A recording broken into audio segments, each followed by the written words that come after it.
Sit close. The fire remembers. Her father wore a mask of silver, and she had never seen his face. As a child, this was not strange. It was simply how things were. Other children had fathers who smiled and frowned and spoke with their whole faces. Her father had a mask, smooth and expressionless, with narrow slits for eyes and mouth. His voice came through it unchanged, warm, patient, kind. He was a good lord. Everyone said so. Fair in his judgments, generous with his stores when the harvests were poor, quick to forgive small transgressions, and slow to anger even at large ones. The people loved him. Her mother had loved him too. Miran remembered her mother's face only in fragments now. It had been 8 years since the fever took her, but certain things remained sharp. Evenings by the fire, her mother's hand resting on her father's arm, the sound of his voice as he read aloud from old books. Her mother had never seemed troubled by the mask. The girl, her name was Miran, grew up in the Lord's Hall, a sprawling stone house overlooking the valley. It was a good place to be a child. There were gardens and stables and servants who were kind to her, because they loved her father. The gardens were her favorite. They stretched behind the hall in terraced levels, each planted with different things. Herbs near the kitchens, vegetables below them. Then flowers, rows and rows, tended by an old man named Garrett, who had worked there since before her father was born. She followed Garrett everywhere. When she was small, "What's this one called?" "That's Yarrow, little miss." "And this?" "Foxglove. Pretty, but poison. Don't touch." "Why plant something poison?" Garrett would pause. "Look at the flowers." "Because the bees like it," he said. "And because something doesn't have to be safe to be beautiful."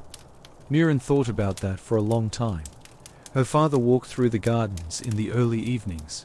When his work was done, she watched him from her window, moving slowly between the rows, hands clasped behind his back. The silver mask caught the last light of day. Sometimes she joined him. They didn't talk much. They didn't need to. They walked side by side. He pointed out small things. A bird's nest, a new bloom, the way the valley darkened as night came on. These were good moments, quiet moments. The kind that felt safe, until she learned about the rules. She learned early that there were rules. Most were small, ordinary, the kind every household has. Don't interrupt when your father is hearing disputes. Don't run in the corridors. Don't go into the storage rooms without permission. But there were other rules too, ones that were never spoken, but somehow understood. Never ask about the mask. Never touch it. Never go into her father's chamber when the door was closed. These rules were like walls. You couldn't see. You didn't notice them until you got close. Then you felt them. When Miran was 7, she asked her nurse why her father wore the mask. The nurse had been folding linens. Her hands stopped moving. She didn't look at Miran. "It's not our place to ask such things," she said quietly. "But why does he wear it?" "He has his reasons, child, and they're his own." "Did he always wear it?" The nurse's jaw tightened. She set the linen down, very carefully, and turned to face her. "Not always," she said. "But that was long ago, before you were born, before your mother married him. Does anyone know what he looks like underneath?" "Your mother knew." Her voice softened, almost sad, "and that's enough." "But enough, Miran." A pause. "These are not questions for little girls. Do you understand?" Miran nodded, even though she didn't understand at all. The nurse sighed and reached out, brushing Miran's cheek with her fingers. "Your father is a good man," she said. "One of the best I've known." Then, quieter, "Whatever else is true, that's true too. Remember that." Miran didn't ask again, but she noticed things. The way conversation stopped when she entered a room. The way servants glanced at each other when her father passed. Not fear, not exactly. Something close to it. Something careful. Visitors from other holdings stared too long at the mask, then looked away too quickly, as if ashamed of being caught. Sometimes her father paused in doorways, just for a moment, as if gathering himself before stepping into a room full of people. Her father never acknowledged any of it. He moved through the world as if the mask were ordinary, as if everyone wore them, and in his presence, it almost seemed true, until the day she saw how everyone waited when he fell silent.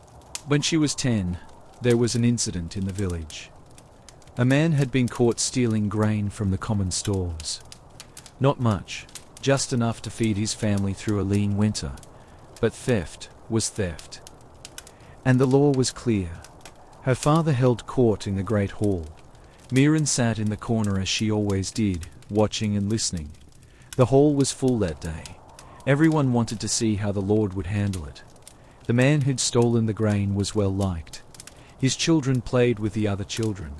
His wife helped care for the sick, but the law was the law. Man stood before her father, head bowed, hands shaking. 2 of the village elders spoke first. Then the man's wife stepped forward, her voice breaking as she spoke of their youngest child, of the cough that wouldn't stop, of the medicine they couldn't afford. Her father listened, to the accusations, to the defense, to every word.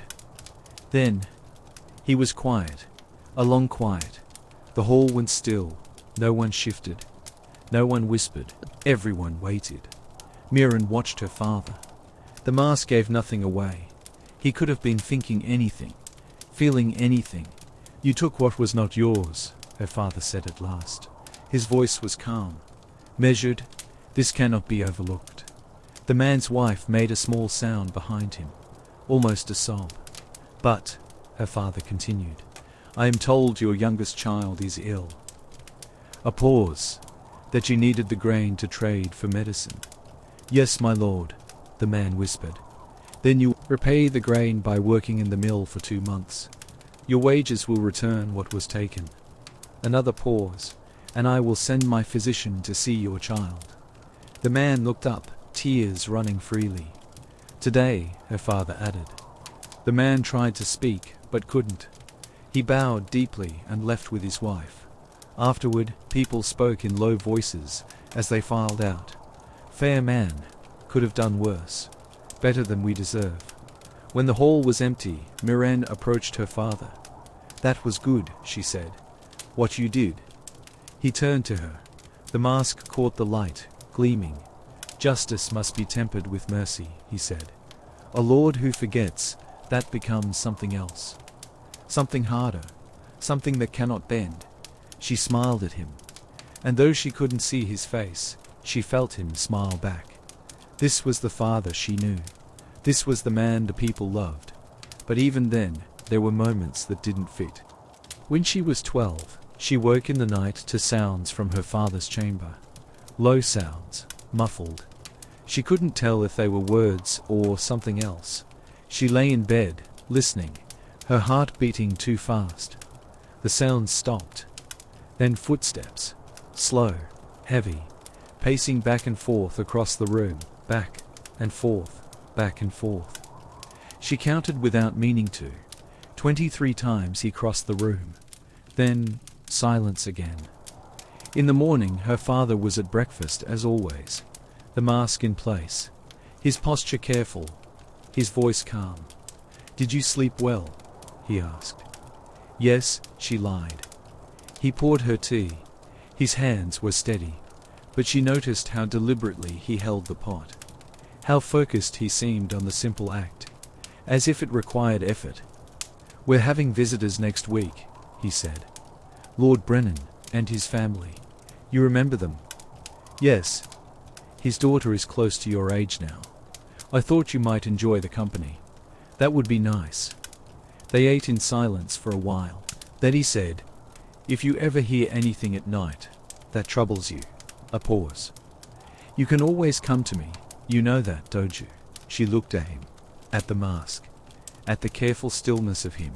Yes, she said. I know. He nodded. Good. But she never went to him.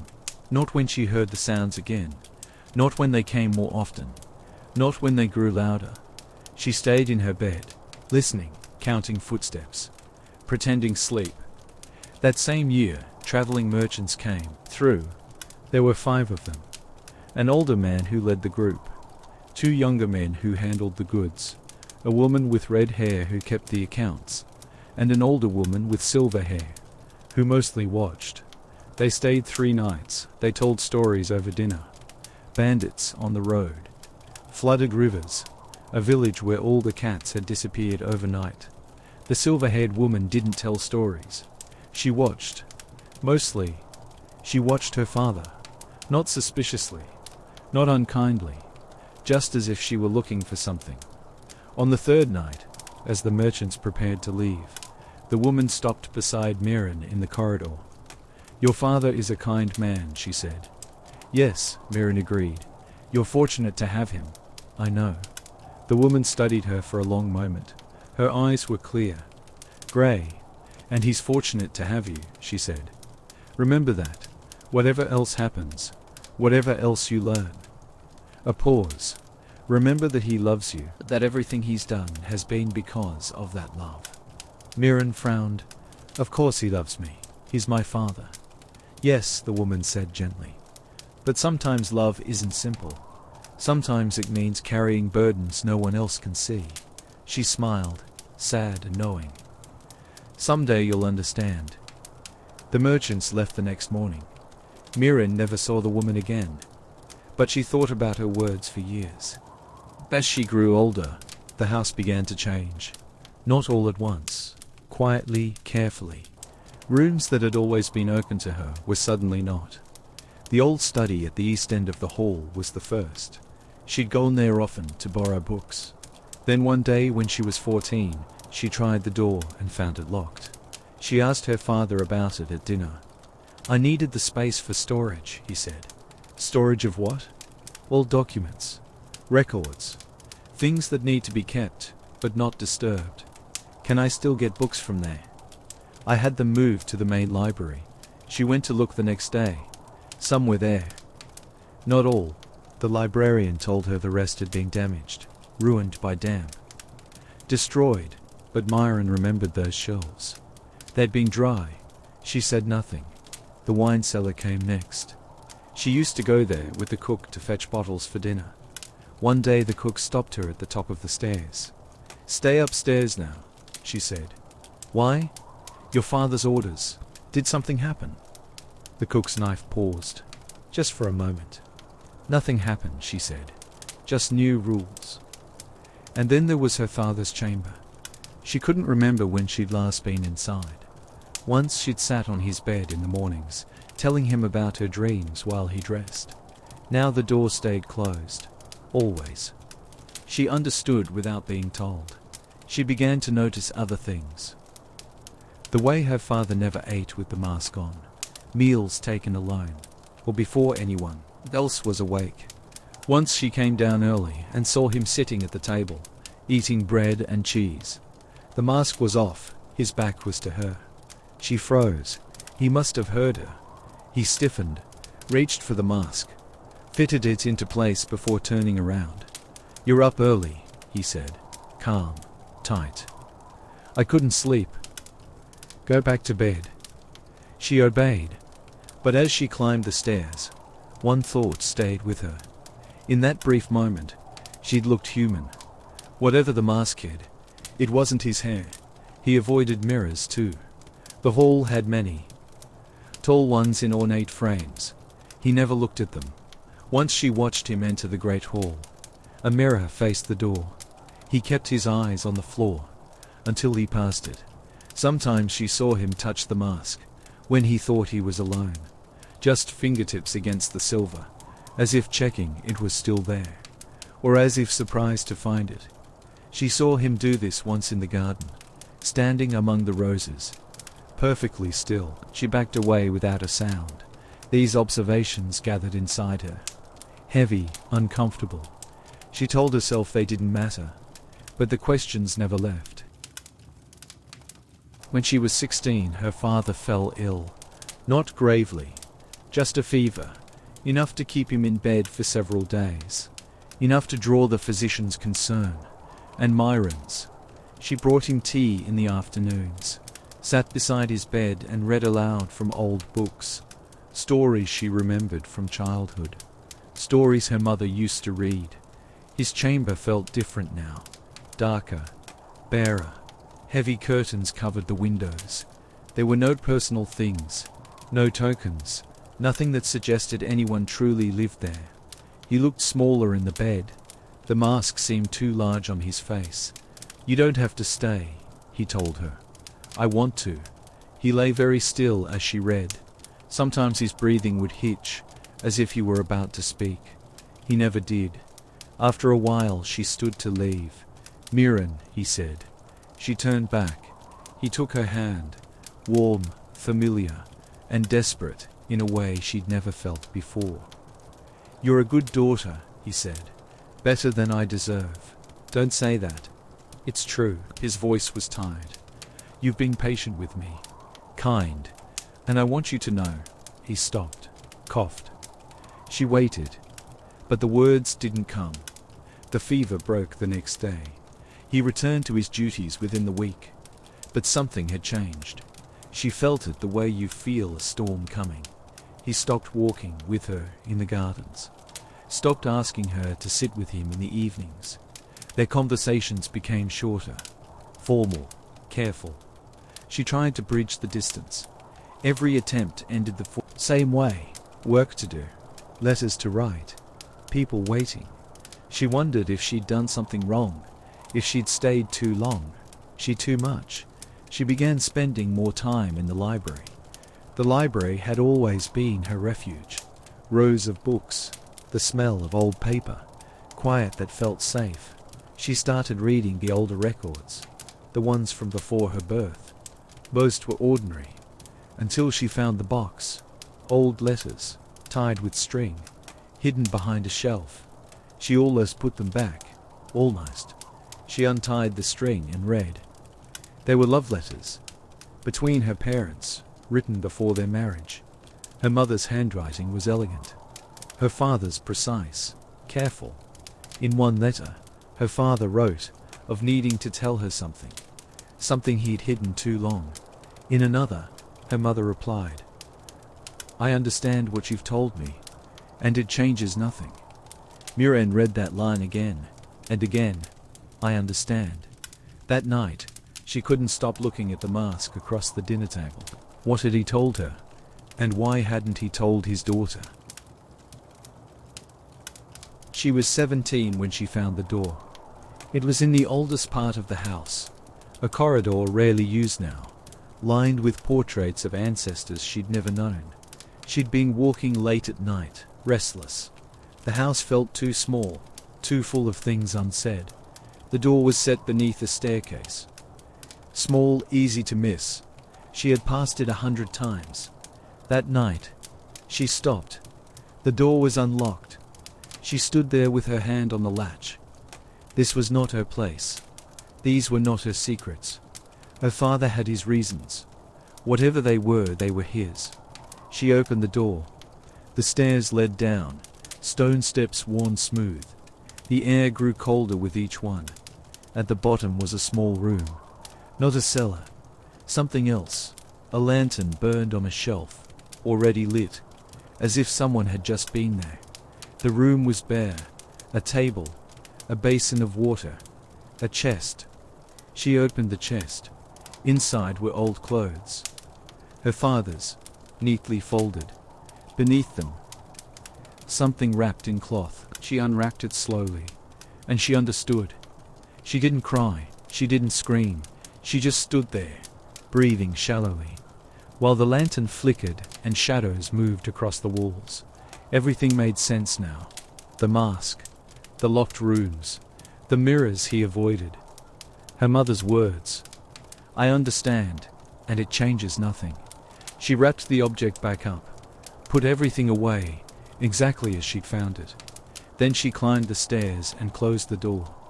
In the morning, she couldn't look at her father.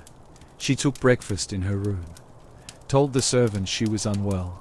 Her father came to her door in the afternoon. "Are you all right?" he asked. He didn't step inside. "Yes," she said. "Just tired." "Is there anything you need?" "No." He lingered. "Miren." "I'm fine," she said quickly. A pause. "All right," he said at last. He left, and something between them quietly broke. The days that followed felt hollow. Miren moved through them carefully, polite, distant, saying only what was required. Her father noticed.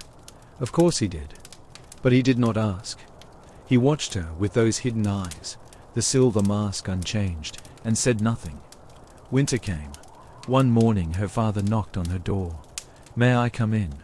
She almost said no. She opened the door instead. He stood in the hall, the mask catching the dim light. He looked older suddenly, tired in a way she had never seen before. "I wanted to give you something," he said. He held out a small wooden box. "It was your mother's." Inside was a silver ring, delicate, worn smooth with age. "She wanted you to have it," he said, "when you were old enough." "Thank you," Miren whispered. He nodded, then hesitated. "Miren," he said, "whatever I've done, whatever you think I've done, please know that everything I did was because I love you." She couldn't look at him. "I know," she said. "It wasn't enough." Years later, Miren would leave the hall to marry a merchant from the Eastern Holdings. She did not return. She heard news sometimes, that her father ruled well, that the people still loved him, that he still wore the mask. When he died, he was buried with it.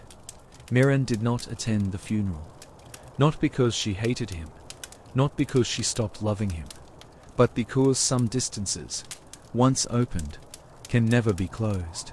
Some silences can never be filled, and some truths, once known, can never be unknown.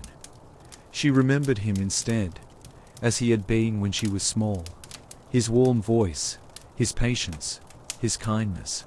He had called her a good daughter, better than he deserved.